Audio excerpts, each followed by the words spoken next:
Welcome to the thrilling world of Security Squawk, where we explore cybersecurity. Guiding you through online threats, we'll aid you in understanding safety protocols and trends. Meet our gurus, Brian from Exact IT, Reginald from Arc Solvers, and Randy from Tech Rescue. Together, we'll delve into current events and hot cybersecurity topics, helping you comprehend their impact. Stay informed, stay secure. Security Squawk, the business of cybersecurity. Buckle up, let's dive in. Ooh, I've really got to get a new intro for the next year. So, all right, what's up, everyone? Welcome back to the Security Squawk podcast. I'm Brian Horning here with Randy, Brian, Reginald, and Andre, as always. And today, it's our annual prediction show.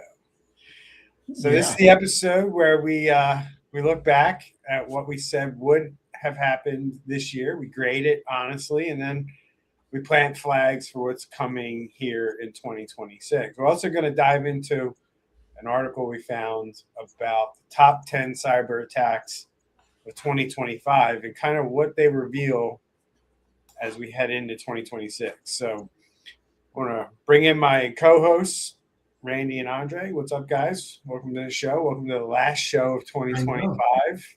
Merry Christmas. Happy New Year. Yeah, right? Yeah. How's it going with you, sir? It is going as well as it can go. I got to turn my heater off so we don't pick that up in the background. I think it's going to get up to 80 over here in Texas today. I know we like to rub it in the face. Yeah, 77 and sunny here, man. Stop. All right, so if you're watching this right now live on the old live streams, I think we finally hit it up on Instagram, and hopefully we're not streaming in any weird format on all the other places we usually stream to. I know the one time we tried to do it to Instagram, we were showing up vertical to everybody, and I'm sure it was very annoying to watch, but whatever. I think we got it right now with all the settings and everything. So drop us a comment if you're out there watching us. Ask us any questions you have about what we're talking about today, or if you want to drop your predictions for 2026, we'd love to hear from you. Tell us what you think about what we're talking about in the article with what we're going to discuss, which is essentially businesses ignoring the basics. And remember to hit that like button, share this out where you can, comment, engage, subscribe, all that good stuff. It helps other people find this content, and it helps us want to keep doing this for you without annoying commercials and doing it for free. So here we go, guys. Before we get to our own predictions and grading what we talked about last year, we found this little article from, where was it from? Info Security Magazine. So all right. Interesting source we have here. But they kind of dove into this little top 10 cyber attacks of 2025, caught our eye, and we wanted to see what these guys were talking about, whether we agree or not, and what our thoughts are around what happened here in 2025. So kind of, I'm going to read off the 10, and then you guys kind of jump in and decide which one you want to talk about. But according to this article, starting from 10, working our way down to number 9, Co-op exploiting Oracle e-business suite was one of the ones that they talked about in the article. Was actually the 10th one. Asahi ransomware and the data exposure of roughly 1.9 million people. And then we got number 8, the Jaguar Land Rover hit labeled a systematic UK event. And I remember Andre bringing that one to the show. Salesforce third-party hacks using compromised OAuth tokens. Randy, I remember you bringing that one to the show. And that is actually one of your predictions from last year. Was around that type of attack. SharePoint on-prem tool shell exploits, number 6 on the list, guys. Number 5 is the airlines were hit pretty bad this year to the tune of Qantas, WestJet, Hawaiian Airlines, all by scattered spider. Coinbase also was hacked, lost about 400 million in that hack. UK retail hack, MS Co-op Harrods, also hit by Scattered Spider, another big hack over in the UK this year.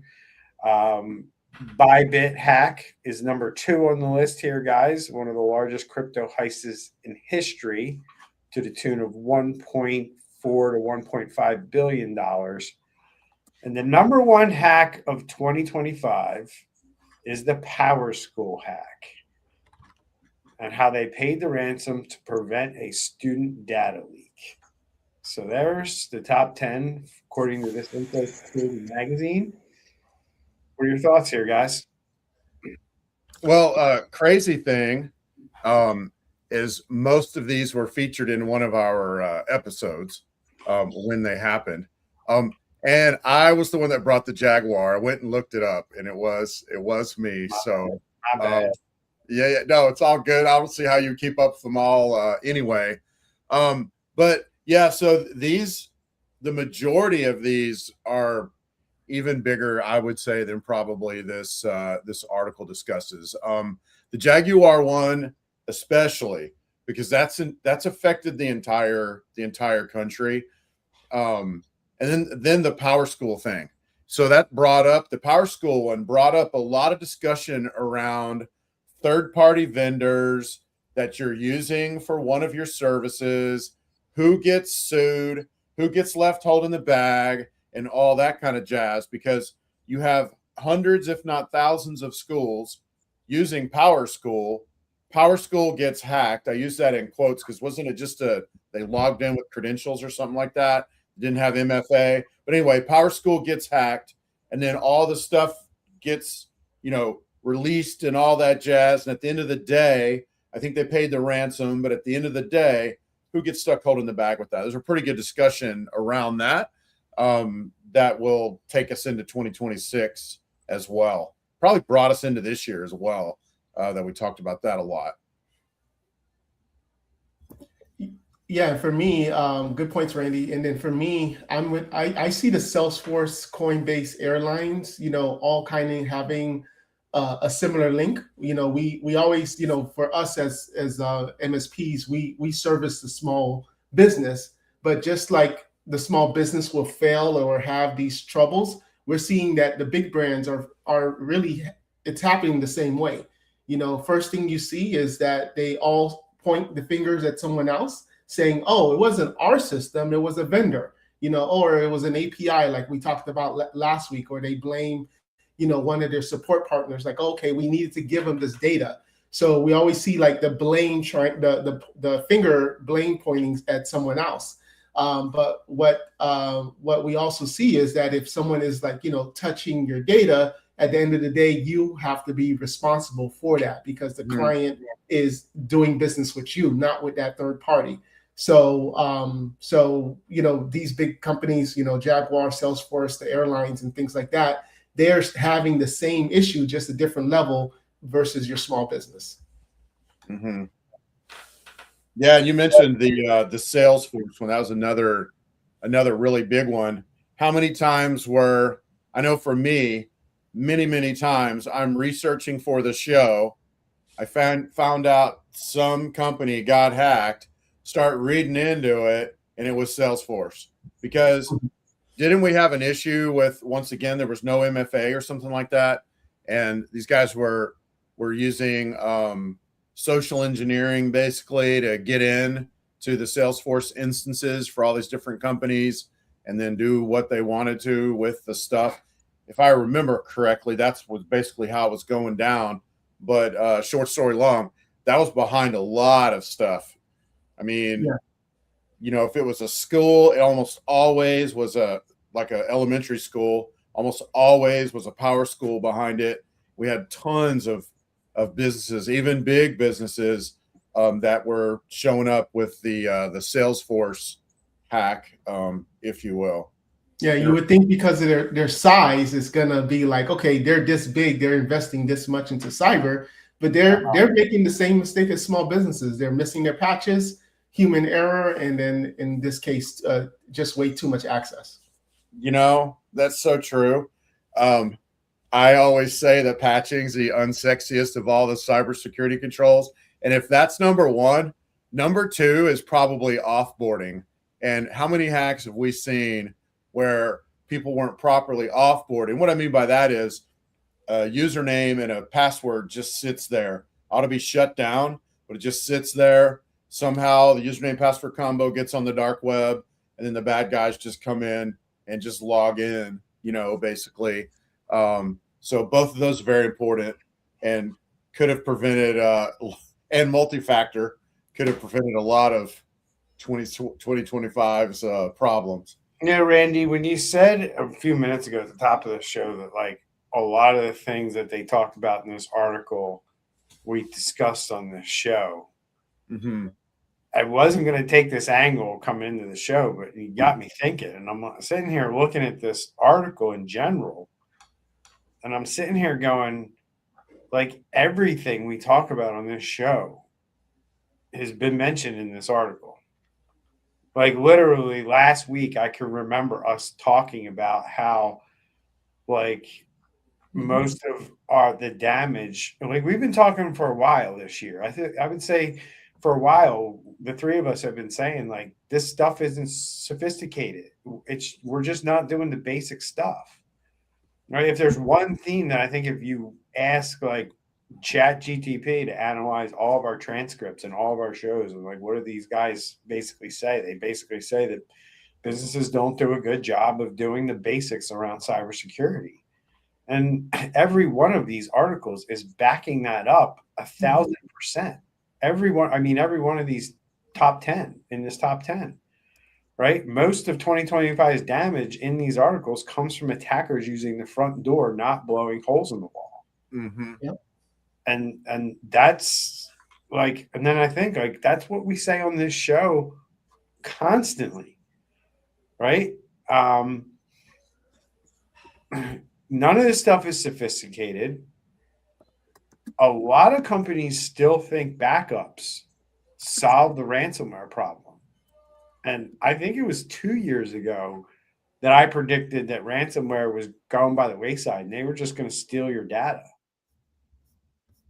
Well, I got another prediction for 2026 that I'm going to lay out for everybody. It's kind of related, but kind of along the same lines, that it's not about locking up your files anymore. Yeah. I mean, stolen identity, which is the tokens, which was your prediction from last year, Randy, which is wild that it's, your prediction, actually, at the end of the day is like right, but it's sad because half of it's not right. And it's sad because we're not making any progress. That's right. The truth is more true than ever, but what we're doing to fix it is the truth hurts. The truth hurts, Randy. The truth hurts. So, I mean, that was my big takeaway once I started hearing you guys talk. It was like, oh my God, like everything on this top 10 list is what we talk about on this show. It's the obvious. It's, at the end of the day, the other big thing is cybercrime definitely has a strategy behind it now, like in terms of when they attack, how they attack. Their big goal is what I'm going to predict towards the end of this show. And if you can't see it, and if you're a CEO, you need to be paying attention because it's going to be the thing that I don't think anybody's really defined yet or talked about yet, but I think it's going to become a big thing. I think it'll become like the 10% thing in 2026, but I think it'll become an 80, 90% thing over the next 5 years. Right. So, but it's going to start now, and it's only going to get bigger as we progress here. What else did you pull out of this, guys? I mean, to me, cybersecurity is not a sophistication problem. It's not a talent problem. It's a businesses just leaving the front door open and giving these guys easy access to this stuff. That is what I've taken away from this article. Right. And also when you're talking about a company as big as Jaguar, it becomes way more complex, because if you're dealing with 20, 30 computers to do updates and so forth like that, but when you're talking about 5, 10 different systems, and some are on the internet, some are off the internet, some legacy, and all of this different things, it just becomes way more complicated. And when you have different departments pushing back to say, oh no, we can't do this yet, or whatever the case is, it just becomes really difficult for the business to kind of want to move forward in having the standards, because money, right? They got to make the money, and if this system over here needs to stay on, but then you have to, like, for example, you could have the marketing department and they need to send out these emails fast and they're not paying attention, and when they send out the email, or if they give, like, for example, the task to a third-party company to send out the emails, but then nobody's paying attention, and in addition to the email addresses, they're putting sensitive information about the client, not realizing that this third party now has that information. So it's like all of these different complexities that you're dealing with when it comes to data that nobody's paying attention, and then that's when these mistakes will happen. Yeah. So, Randy, any last thoughts before I kind of wrap this up and go into more predictions? But I have thoughts though, so we're going to keep this discussion going. I mean, overall, I think you nailed it on the head. We're seeing a lot of businesses leave the front door open, and maybe the front door's not open, but the key's under the mat. You know what I mean? Mm-hmm. Like, we're seeing a lot of that, and a lot of it is going back to that unsexy stuff of patching and offboarding people and MFA and things like that. So that's I wish that we were at a place that we were like, man, 2025, that was a year of cybersecurity, man, where we nailed it and we moved forward. And I feel like we're the exact same place we were a year ago, if not worse. Because we had a little time, and I'm going off on a tangent, and I'll wrap it up in the next 30 seconds. We had a little time during 2025 where everybody was like, oh, all the money's going to leave cybersecurity and go to AI. Businesses are going to spend all their money on AI. They're going to forget cybersecurity. And that may have happened with the money, but the cybersecurity is more important now than it's ever been.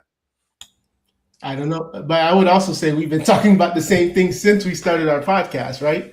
Like, sure. Not too much has changed. Some have obviously evolved, but what's changed is how the cyber criminals attack businesses, but the businesses haven't changed on their cyber defense. The businesses haven't changed, yeah. Right?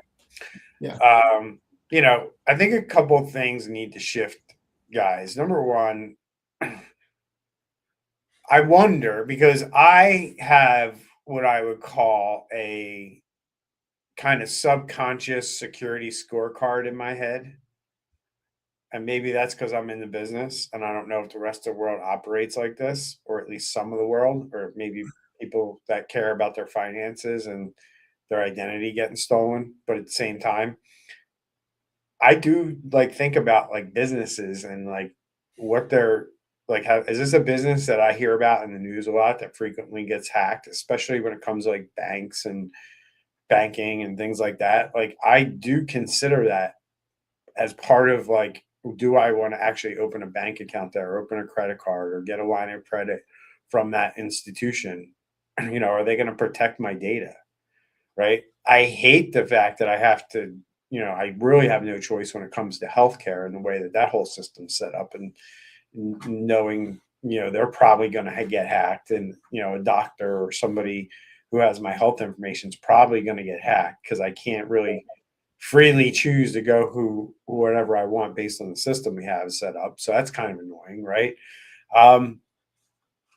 Do you guys think there's this subconscious scorecard that I described, or do you think there's a need for almost a public scorecard to be out there, that an app that people can reference around this stuff? Is that a worthwhile thing that people would even use, or people aren't going to care? It's I don't think people, for example, in South Florida, and I'm sure they copied it from somebody else, there's ABC news station. They have a show called Dirty Dining, where they basically take the state health report, and if there was cockroaches all over the prepping area of a restaurant, the ice machine.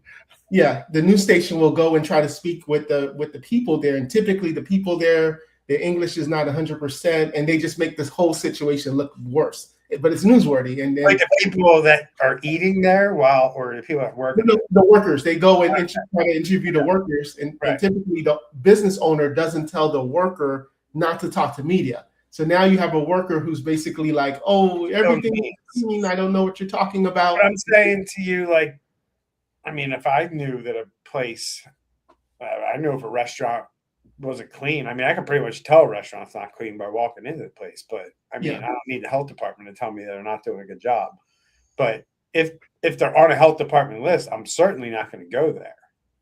I mean, that's what I'm saying. Like, are people going to these restaurants after that, or If they saw the dirty dining report, I'm sure they won't. But like, I don't think in our, like, for example, let's take cell phones, right? All the 4 biggest carriers have been hacked one way or another. So like, what then do we do? Do you not go to Microsoft? Do you not go to AT&T, T-Mobile, Verizon, you know? Cricket So, mode, like, baby. Cricket mode? oh my God. Right? They're on AT&T's network. So Yeah. So like, I don't know. I just don't think the consumer has that. Right. Yeah, there's certain systems that are out there. You're just not going to have a choice, like healthcare. Like, you're not going to.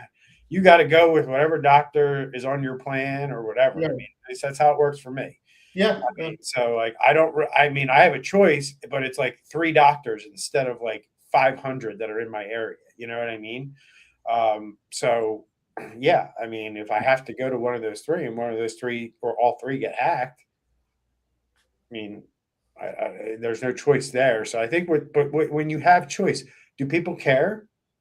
So I think yes, but no. But what you're saying is a need, and we've got little tentacles kind of headed that way, but we're just not there yet because we have, like, Texas has a wall of shame kind of thing for breaches. I'm sure other states do as well. You know, you've got the HIPAA wall of shame, where, you know, if you have a HIPAA violation, your HIPAA enforcement is like, you got a better chance of seeing a unicorn. Exactly. You've got, so some industries have compliance, like military contractors now are moving towards this, being forced to the CMMC compliance. You mentioned earlier, it might have been in the green room, but about the state of New York having some stuff in place. And then a lot of this might come down to self-reporting, or somebody putting together an app that brings together the wall of shame and the, you know, and the CMMC violations or whatever. If I said that right, that's not one of my areas of expertise. But then, you know, at the same time, like, is this going to be like some kind of self-reporting thing? You know, I mean, I guess it's like the same conversation. Do people care about like the Better Business Bureau rating? Right. So if you were to set up like the Better Business Bureau version of cybersecurity, right? Do people care? Like, do you do business with somebody who has a low Better Business Bureau score? I mean, usually that doesn't come out. It's more of an affirmation of what you already knew. Because, like, how often, like, oh, I'm going to go to blah, blah, blah dealership. Let me check their BBB first. Right. That's what I'm saying about like a restaurant. Like, I can look at the ceiling tiles and know if they're a clean restaurant or not. You know what I mean? Right. Like, I don't need the health department to tell me. Or the bathroom. Yeah. That's the 2 things I look at. I look at the ceiling tiles, and then I go in the bathroom. And if I get skeeved out, I leave. I've been to some places where you just make sure you don't look up and you don't use the restroom. There you go, right? That's your choice. And you're still here. But yeah, you're right. Like, I don't know if people would want to see that. I mean, okay, so there's Yelp, and Yelp, as you know, a very low rating, like in New York City on their website. But I tell you what, when it comes to certain things, they live and die by Yelp. Like, Right. Yelp ratings in New York City for food and Huge. going out to eat, like they live At and one die. point, it was huge. Yeah. So could you have a Yelp security or cyber Yelp or something like that? I think more along the lines of like a glass door type of system, which I think works really well for understanding how well your employer is and what it's like to work at a company. Mhm. I think more along the lines of something like that, like as opposed to a Yelp that's more like public, like Google reviews, stuff like it would have to be a system that somebody like gets information and feedback and also does kind of like their own research. I think that's the type of system that would work, right, for something like that. Anyway, my point of all that and discussing that with you guys is something we've been talking about for years and years, but I still think the CEOs haven't gotten it, right? And I think they need to get it. I think the big thing they need to get is the world, like this whole cybersecurity thing, it's shifting away from like, should we pay or not, right? And that's the game we're playing right now with most businesses. Most businesses deal with a cyber attack. They are playing the game of should we play or not, and real cyber resilience, and that to me is the goal all businesses should be trying to achieve. That is the word you should know, and that is what you should be trying to achieve. And you need to figure out how fast you can limit the blast radius that we talk about on this show. Yeah. Right? How fast you can limit it. Like, meaning if something goes wrong, if something gets through, how fast can we kill it off so it can't get to something else? And if you can figure that out in your environment, you're going to win. You're going to beat these guys. They're not going to be able to get very far. Right? So start looking at this problem that we're talking about today as like the real failure being whether you are having discussions in your company or something bad would happen, right? Because I know you're not doing tabletops, and this is where you would figure this out if you were actually doing tabletops, right? If you don't know what tabletops are, then you don't know what an incident response plan is, which you should have, right? But the real failure is not paying the ransom. It's needing to make that decision in the first place. So 2026, we're not going to. How cool would it be in 2026 if an article said we didn't get hacked, we had a management failure, right? Like management didn't do its job, and this is why this happened. True. I mean, that's how it should be looked at. And anything less than that, Andre, in my opinion, is a cop-out. Mm-hmm. Right? Yeah. I'm a big personal responsibility guy, big Jocko Willem-Neck guy, right? Like, stop passing the buck to the IT team or saying that the hackers are too sophisticated. Yeah. They're not hackers. They're professional door openers, man. Yes, they are. That's what we're saying here. It's not sophistication. It's your lack of wanting to do something about this. That's so dang true. Like, we see, what would y'all say? 1 out of 100 that we investigate are actually a highly sophisticated, if not 1 out of 500. Yeah, dude, the sophisticated ones are like happening against like government. Yeah, DOD, and they're getting into like weapon systems and and they're getting into like 365 buckets and things like that.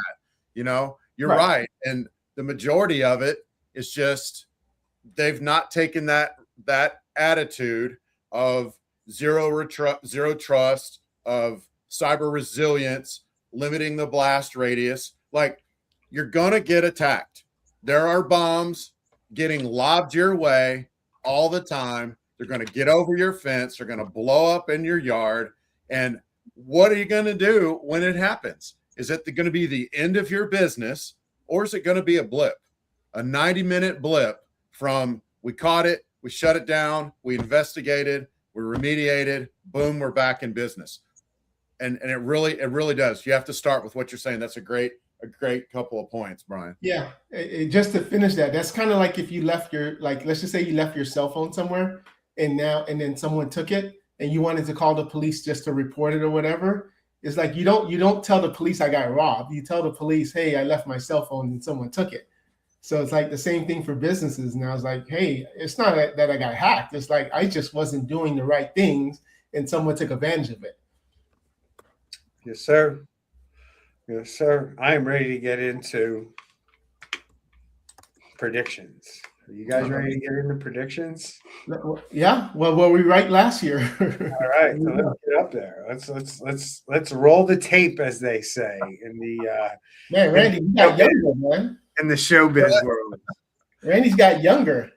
So, I don't know about that. Hey, but yeah, we got the receipts here. That's what this is called. we do. And Andre was actually the first one to chime in here with like the quickest prediction ever. I didn't even realize it was his prediction. I thought he actually had another one, but Randy and I, as usual, cut him off and took over the show. And, man of little words. Yes, man of little words, as they say. Although I would say in 2025, Andre, you've come out of your shell a little bit. So Thank you. We like the fact that you're not a man of little words anymore. But the man of little words last year gave his prediction. Let me see if I'm in the right spot in the video. Hopefully I am. A lot of debt with bonds, and people just don't pay attention. Seeing it's a My prediction things. to things like this. I'll get there. Well, I mean, I know in a town that I used to live in, and you're calling reserves, but your target will be in 2025. So let's wrap up this show, guys. Big one here, a little over an hour here for the end of 2024. What's your prediction, your one prediction that we can go back to next year and say, oh, you were wrong? Oh, I got one. Go ahead. We're all still going to have a job. AI will not, in other words, AI is not going to take over our industry. We're not yet. So you're not. All right. So that's Andre's number one. So AI won't take our jobs yet. I got to say you were right on that one. AI didn't wipe out our team here at Exact IT yet. I don't know what it's done at your company. What it's done for us is it's accelerated the quality of some of the things that we put out. It's accelerated our ability to put out documents, content, build things like phishing emails and stuff like that for our phishing tests. It's helped us in a lot of ways. Definitely hasn't replaced jobs though. So what are your thoughts there? Yeah, I know last year with the surge of ChatGPT and other AI tools, everybody was just thinking like, oh my gosh, you could just, AI can just do this and it's going to you can put an AI tool to basically stop the cyber attacks. And, hey, listen to the last 30 minutes of the show. That certainly didn't happen. And even in 2026 predictions, it's all going to be about AI, of course, but it's going to be just a different way. Yeah. It's funny, this prediction, because we saw, I think, around February, March of 2025, a watershed where AI went from the nerds to the everybody's. It seemed to happen almost overnight everywhere around us, and I might be missing it a little bit. But that said, we listen too much, even to this day. We listen too much to the CEOs of the AI companies. Right now, ChatGPT is trying to raise $200 billion. They can't come out and say, y'all, this ain't replacing anybody's job anytime soon. So send me $200 billion. They have to come out and say, this is replacing everybody's job. We all need to learn how to do AI. Now send me $200 billion. Our problem over the last year or two, and if not longer, is we've been hearing the salesmen, which are the CEOs of the AI companies, who are selling their hopeful future so they can bring in trillions of dollars of cash to keep up their dream and keep it alive. We're doing that instead of really understanding AI. And currently, okay, maybe it happens this year. I don't know, Andre, but currently it's not ready to do that. it's ready to do a few things. It's ready to plug in, like plug and play into certain modules. If you're really, really good at breaking it down to simple like steps, it's really good for that. But yeah, it's not just going to take away complex jobs, at least in 2025. So yeah, my thoughts on this.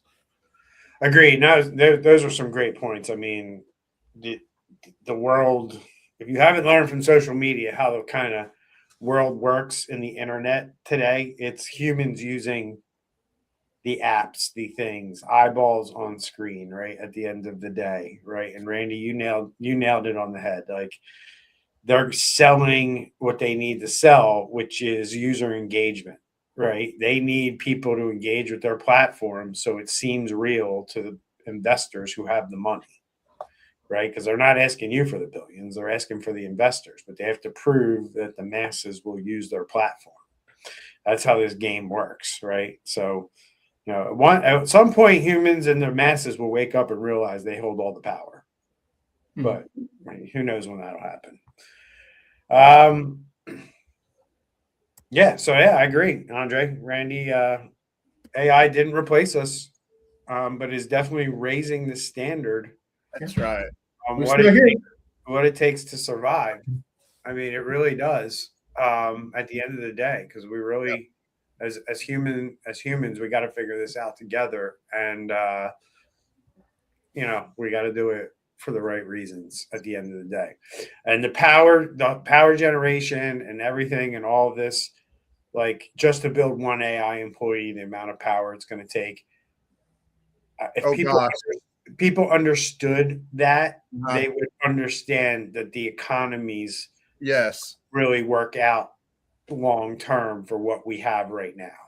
Yeah, I think you and I were talking about this in the green room after our last show, Brian, because literally I can eat a dang orange and power me all day long. Do you know what I mean? Whereas an AI, it's like, to make one image, I've read that Google VO, which I've heard, not Google VO, but Nano Banana, which I've heard they're more efficient now. But 2 months ago, it was one image was the same as running a microwave for a month, and like, I could literally eat an orange. I could probably work till the end of tomorrow off an orange. You know what I mean? Everybody thinks it, like, when they type in, this is all like free and there's no cost. Oh no, there's a cost. That's right. Right, and you ain't paying for it right now. BlackRock. So we want those. BlackRock decides it's time for the masses to pay. I'd like to see what that looks like. Right. Until then, we got the salesman raking in the cash on the front end, so we don't have to pay for it on the back end yet. But you're right; it's going to catch up with us. That's right. Until they can figure out how to make an AI work a whole day off a dang orange. You know what I mean? That ain't happening anytime soon. And even if you gave you could feed a human the best meal in the world, like a tomahawk steak, right? That costs $500, and a human will get more out of that than these machines will for the same, for the equivalent type of tomahawk steak in power. Yep. Right. So, all right, Randy, I think you're up next in the video. I don't know how long we got to play it, but be patient with us. Man, this was like New Year's Eve, wasn't it? Did we do this on New Year's Eve? Cyber to AI yet. No. So my prediction is, okay, so I called 2024 the year of, let's just call it the session token or the session cookie, right? Well, what's going to happen in 2025? Now that they're more aware of that vulnerability, we'll start seeing it's a very simple change. You take that session token and you tie it to your IP address or your device ID. And if that changes, it's invalidated and everybody logs out. That's my big prediction. I'm starting to see a little bit of that on the cutting edge of people that use these things. Because how many session token like breaches have we seen in the past month, past 2 months? There's been a crap ton. Anyway. Well, my man picked up on a trend there that played out in 2025. Like, you. Oh my gosh. So, yes, you were right on the one side where that OAuth or third-party token abuse really went wild this year. But on the flip side, we didn't do anything about it. I know. And, it's funny because everything I said there still needs to come true. And that was almost like a wishful prediction, Right. And it's very simple programming to tie it to the device ID or the IP address. Is that foolproof? No, it's not foolproof at all. You can fake a device ID, you can fake an IP address, but it's going to knock out like 90% of these in one fell swoop. But the problem is, though, your average bloke down there working on the workstation really hates having to log in and re-log in and redo this and redo that and click yes and reboot. And they're just like, I'm just over all this. I just want to do my work. And so I think they're probably getting some push up from the bottom, some push back from the bottom, keeping this from happening. So again, it turns down to convenience over security, right? Yes. Yeah, and Randy definitely got the receipts on this one in 2025. I mean, on the prediction for sure, because I mean they're all over the place with all the examples in the news. Just think about all the ones that never made the news. Right. That being said, wow, this is a problem that I just don't see going away anytime soon. And quite frankly, everything we've talked about since the start of the show, AI, cybersecurity, like it's all a slow burn. Like it's just not something that business understands. Like if we could take anything away from AI and what's going to happen with AI, just look at cybersecurity. We thought cybersecurity was going to get adopted so quick and everybody was going to be amped up to buy this stuff and start protecting they're still not buying it. Mm-hmm. Right. So it's like I feel like AI is going to play out the same way, where it's going to be like, well, it's out there for you to buy, but businesses are going to be like, well, what's the real benefit here? I can't replace an employee yet. Right. And like, what's the actual real benefit? And they're going to struggle to wrap their head around that, just like they do with cybersecurity. Like everybody thinks AI is going to be like this pie in the sky. Like, here's the answer. It's not. It's going to play out the same way cybersecurity is playing out. Technology takes a long time to play out. Mm-hmm. Right? From the first website that was ever built, the first version of Amazon, I remember seeing that, in 1997 or 98 or whatever, and I was in college and my buddy called me up and said, yo, check out this thing, Amazon. The guy's selling books, right? It was so basic, guys. Right. So basic. I think it had one image, their logo, and everything else was text. Right? And I don't even think Jeff Bezos at that time thought he was going to be selling every freaking product imaginable in 2025. Right. And services and everything else that they sell through that site. Right? Yes, but looking at him as a model, right? He's out front. Yes. He's selling the preferred future. Yes. And what did it take him 15 years to be profitable? And now he's insanely profitable. I think we all think AI is going to eventually do that as well. Anyway, I just don't want people to. That's my point. It's going to take. It might not take 15 years. It might take 10, but it ain't going to be 3. Right. It's not going to be 1. It's not going to be 3, and 5 is looking pretty not likely at this point. We don't have the power generation to do what every business needs to do. Wow, and on a little 20-second tangent. Yeah. China's had this law where you could only have one kid. And so now they've got like this population inversion. And they're going to be forced into making robotics work to keep their civilization alive. So we may not have as much of an impetus over here. We're going to see a lot of that coming out of China from a survival standpoint for them, in my opinion. All right, let's go. I think I have one in here somewhere. That's my prediction. And I do have to roll. His internet really started. My internet. His internet really started to cut out during his prediction, or is that my internet? Some things don't change. Hopefully, it wasn't mine. I don't know.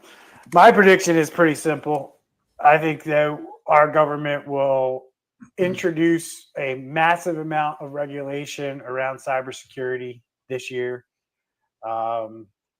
Businesses won't have to act this year. They'll be given some time.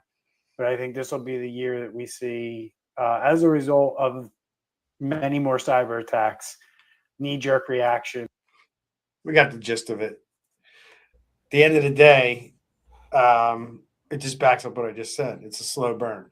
And even with regulation and law, it's probably even a slower burn, right? And as much as I want this stuff to move quicker, I'm learning that politicians do not have an appetite for this. I'm just going to go on a 30-second rant about the nation's most, I would say, concerted effort towards protecting Americans and protecting data, which is CMMC, which is our Department of Defense trying to get a handle on cybersecurity with their defense contractors, because it's the wild, wild west out there. And that's going what I would classify as poorly. The defense contractors still think it's a joke. There's no enforcement, just like HIPAA. And until these organizations start to see enforcement, they're going to play chicken with the government and their contracts. And that's not a good thing. And the reason I bring that up is because that's the culture, that's the mentality that's out there with our business leaders, with our government. Look, our business leaders aren't doing this because the government's sitting there telling them, like, yeah, you got to do it the right way. I've seen government people helping contractors try to skirt this, like telling them how to do things a certain way, or go talk to this company over here because there's collusion going on, right? So like, it's really bad out there, guys, in terms of like where we need to go with this and how we need to go with it. But look, I'm going to just pick my head up out of the sand and look around at what we got going on in other things in the world and how long it takes things to get things done. And I just think that, yeah, while there's heavy continued activity at the state level, I think at least in this administration, I don't see anything seriously happening around cyber in the next 3 years. So other than state level, unless they decide to regulate with these agencies at the federal level, we're never going to get federal laws on the books that curb this stuff and force people to do things the right way. And that's it. And that's where we're at. So unfortunately, I don't know if you guys see it any different, but unfortunately, our federal government was a big disappointment when it came to this stuff in 2025. Yeah, there was basically nothing. I don't know that there was anything. There wasn't even like a Biden, like fluffy, like here's our nation's cybersecurity plan. Like we didn't even get that from the Trump administration. Yeah, we got a last minute. Not that I thought the Biden thing was any good, but it was just fluff. But yeah, at least a conversation starter. It was something. Yeah. And I've not really seen anything in the news. I'm sure there's somebody somewhere talking about it, but just not seeing it a lot. Hardly anything in 2025 moving the ball down the field on this. So go ahead. Sorry. No, and you have the government agencies, CISA, their budget was cut 16% and 1,000 jobs reduced for 2026. Yeah. And this administration wanted to kill the CVE database and that whole reporting system for CVEs. I mean, it's and from that standpoint, from government regulation standpoint and government helping out, they're not leading. Yeah. It's kind of like they're there, they'll support, but there's no leadership. Yeah, and for your average bloke out there that's watching the show, the CVE database, every time they find a vulnerability, they publish it, and it's used by it's the lifeblood of our communication system for vulnerability. Yeah, I mean, it is, and it's used by a ton of softwares to compare and find vulnerabilities. I mean, you can go other places, but it's not as good as what we've built. Right.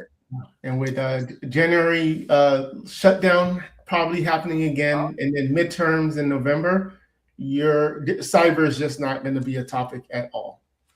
No, sir. I agree. And of course, healthcare as well with that ending. Well, unless we get punched in the face. Mm. Unless we get punched in the face. Yeah, there's a couple of movies that came out in 2025 that talk about that. Yeah. I mean, everything's good until you get punched in the face. Yeah. You know, so we say that all the time. All right, gentlemen, drum roll, please. It's time for your predictions for 2026. You guys didn't do too bad last year. I would say I did the worst. But I always try to go out there on a limb a little bit, and maybe that was more of a hope than a prediction. But here we go. For 2026, what do you guys got for me? We'll go Randy, then Andre, and then me. Andre and I have very similar predictions, so I don't want to steal his fire by me going first. I have two predictions, so if you take one, I'll do the other. Awesome. But, we talked about it in our show a few weeks ago where we saw the first AI being used in basically a leadership decision-making position, where the average time from getting in to lateral movement, we've seen it since 2020, go down to, I think, around 45 minutes. And the AI in this particular thing made the decision so fast, it was moving laterally in less than a minute. And so what that's going to do is we're going to have to rethink the whole limiting the blast radius and response and all that jazz, where, current thought creates an alert. It gets triaged, by some machine learning, maybe a little AI, and then a human looks at it, and then it's solved in about 60 minutes, 30 minutes or whatever. We're going to have to see that go down to the whole less than a minute thing, because we're going to see lateral movement. It's going to be happening faster because of AI, and AI making those decisions without having to involve a human. So that's my prediction. We're going to see more of that. Pretty obvious prediction, but we're going to see more of that in 2026, and we're going to see it change our industry and the amount of time it takes to react, solve, fix, remediate, whatever you want to call it. It's going to shorten that time. It's going to force that. So that's me. Okay, so I'll take a different twist on that. So I'm going to use what Randy always says is bad GPT. So there's an article that I saw, and it's called Dig AI. And it's, in a sense, a way for, like right now, if you go into ChatGPT or Gemini and you try to ask it a question that is sort of kind of illegal, it's going to then say, I don't know, I'm sorry, I can't help you. But they've been able to, just like how on the Android people, you guys can jailbreak your cell phones. Well, they've found ways to basically jailbreak ChatGPT, some older versions of it. And then now using that model, they can now say, this is what I'm trying to do. Help me, pass and go to ABC. So with this Dig AI, it's on the Tor network, which is where the bad guys go and do all their bad stuff. We're going to start to see more of that. And not only is it going to be for cybersecurity, but we're going to start to see a lot of more believable AI. Like the other day, I saw a gorilla versus a man pulling a cable, and I really thought it was real, but then obviously a gorilla wouldn't be a man. But it looks so real. Like they did a really good job. So you're going to start to see more scams, more things believable because of AI. And of course, that's going to be making it easier. Hackers are just going to call, hey, this is Sam from IT support. Can I log into your computer, have full-blown conversations, and it's going to turn out it's all AI. Wow. Yeah, I think both of your predictions are good, but I also think that they're things that will, and you both said it, they will play out over time. We'll see some of this year, but this will also be stuff, both things that you guys talked about are things that we're going to be dealing with for years. It's just going to continue to evolve, right? And get better, not just next year. better and better. And it's just, I'm just so interested, and I want to see where all this stuff goes and how. I mean, obviously, I can see where it's going. It's just how long is it going to take us to get there? right? Is it going to take us 5 years, 10 years, 15 years? You know, because it's just like the quicker, the way I look at it is like with technology, the quicker we can have it, the more I get to see in my lifetime.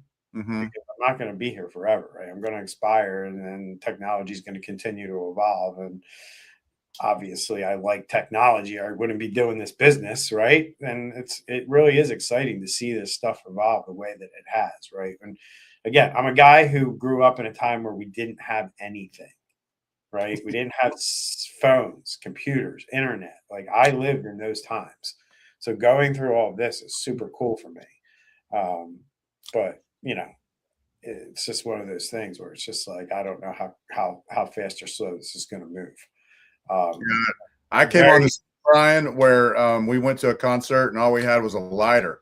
We didn't have a phone or cameras or any of that jazz. We weren't allowed to bring cameras. Right. So, I went to a concert and I had to bum a lighter. Bum a lighter. I guess in my times, I grew up where Tupac was already dead, so they had holograms of Tupac. there you go. You're older than that, dude. So did you have a second one, or was that your second one? No, I'll let Brian go because I'm not sure what his is. But I do have a second one. Yeah.